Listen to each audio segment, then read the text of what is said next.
Olá, vamos então agora para o nosso terceiro vídeo do curso online Logística Portuária, certo? Vamos ver o que é que nos espera, então, né? Vamos ver.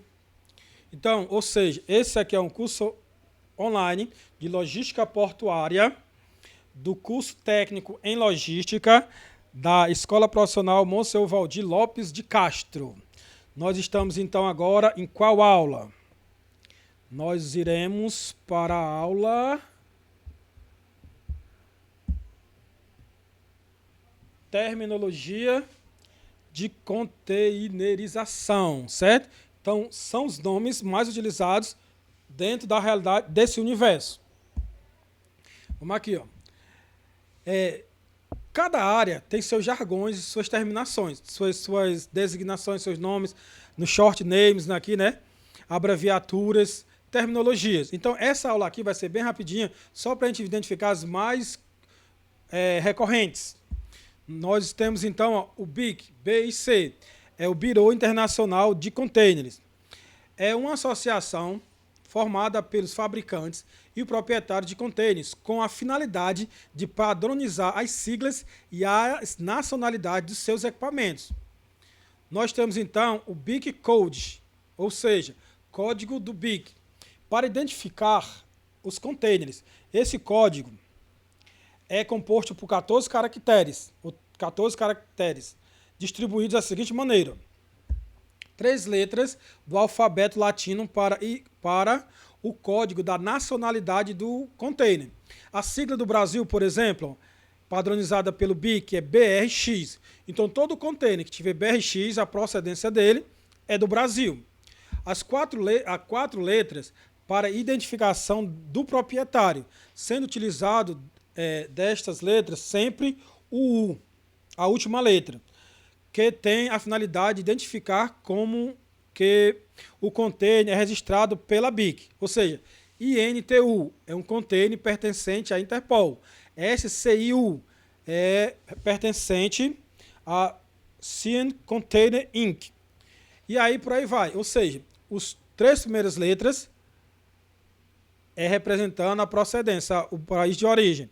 As 4 outras, o proprietário. E depois nós temos 7 dígitos para identificar a numeração e a série do container, como se fosse CPF, o RG. Certo?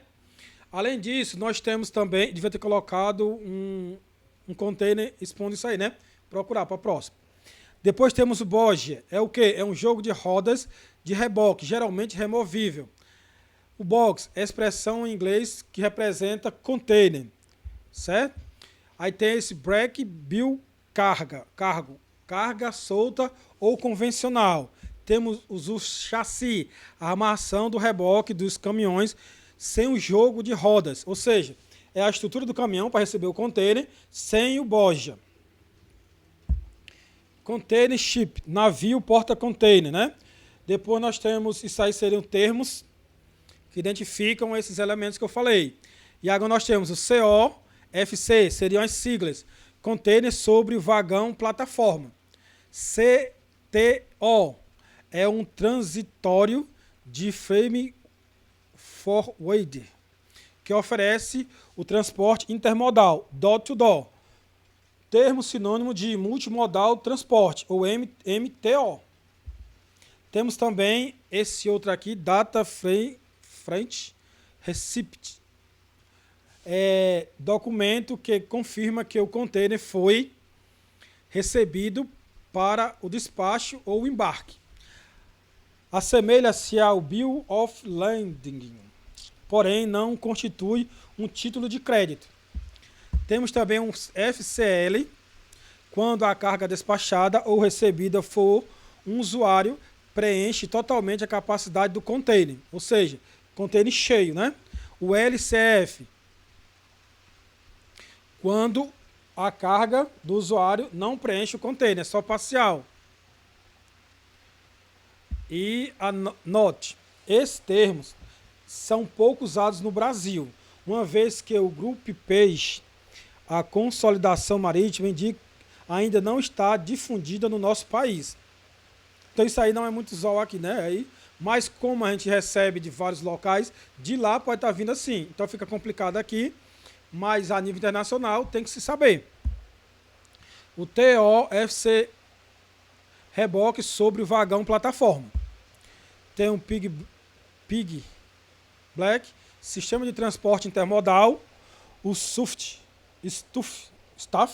to encher o container com mercadoria, sinônimo de pack, sinônimo de Ave Maria. Dá pra gente ver aí, como vocês podem ver, né? E aí temos o TEU, que é unidade de 20 pés ou equivalente. Essa sigla é muito usada para identificar a capacidade dos navios ou para estatísticas de movimentação de container. Ou seja, o TEU ele não é um container com o tamanho de 20 pés. Você pega aquele container que é identificado como de 20 pés, né?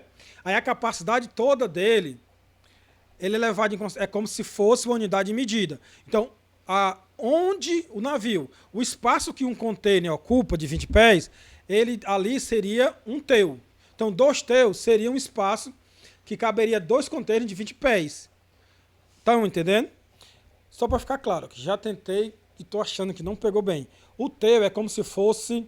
Por exemplo, você quer medir uma coisa, o comprimento, você não usa o metro. Você quer medir a capacidade volumétrica de um navio, você usa o TEU. Que, se você for equiparar, mas quanto equivale um TEU? É a capacidade de um container de 20 pés. Se você pegar um container, só um container de 40 pés, quantos TEUs ele tem? 2. Porque um de 40 é a mesma coisa que ser 2 de 20. Então, se eu pegasse um container de 10 pés, ele seria meio TEU. Entenderam? Vamos tentar internalizar essa ideia. E aí nós temos também, ó, unidade de carga. É uma parte do equipamento de transporte adequada à unitização de mercadorias a serem transportadas. Certo? E aí, quanto à modalidade? A modalidade pode ser modal ou unimodal. O transporte da carga unitizada pode ser modal ou unimodal, quando a unidade de carga é transportada diretamente utilizando um único veículo. Intermodal, vai só de caminhão. Segmentada, quando se utiliza veículos diferentes de uma ou mais modalidades de transporte, em vários estágios, sendo contratados separadamente. Ou seja, vai uma parte da viagem de caminhão, vai uma parte de navio, vai uma parte de avião, sei lá. Cada parte dessa segmentada é um contrato à parte. É como se para nós da logística, é como se cada um fosse uma viagem independente, certo? Com um contrato específico. Já o sucessivo, quando a unidade de carga, para alcançar o destino final, necessita de ser transbordada, ou seja, ser mudada de um local para outro, para prosseguimento, por um só veículo da mesma modalidade de transporte, abrangidos por um ou mais contratos de transporte. Ou seja, ele vai de caminhão até certa altura, aí tem que mudar de caminhão para ir para outro canto.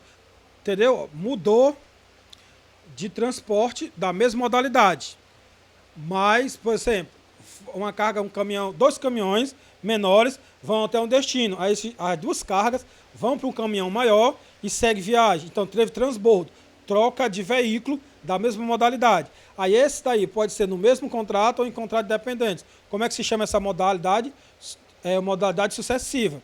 E tem a intermodalidade ou multimodal, quando a unidade de carga é transportada em todo o percurso utilizando 2 ou mais modalidades de transporte, abrangidos por um único contrato de transporte. Ou seja, a carga pode ir daqui de caminhão, chega a certa altura, muda para navio, aí chega lá no outro canto, volta para o caminhão. Mudou de modal, marítimo, ferroviário, mas o contrato é um só. Então, é multimodal ou intermodal, certo? Só para a gente recapitular. Modal ou unimodal, um único veículo, segmentado, veículos diferentes, contratos diferentes, e lá pode ter modais diferentes, sucessivo. Pode ou não ter contratos diferentes, É um transbordo, é uma troca de veículo, mas continua no mesmo modal e multimodal. Varia de modal, dois ou mais, mas o contrato é o mesmo, certo? Então eu espero que dessa foi um pouco mais rápido, mas aí para não ficar muito confuso, porque era uma sequência, né? E aí se ficou pequenininho o vídeo, você assiste duas vezes, né, para ficar melhor. Não esquecendo que isso aqui é o terceiro vídeo, então é a aula conteúdo 3, referente, vai estar disponibilizado uma aula atividade 03, que são as questões para fixar o conteúdo, certo? Então, espero que vocês tenham gostado, espero que vocês me digam se tá ficando legal os vídeos, certo? Então, até a próxima.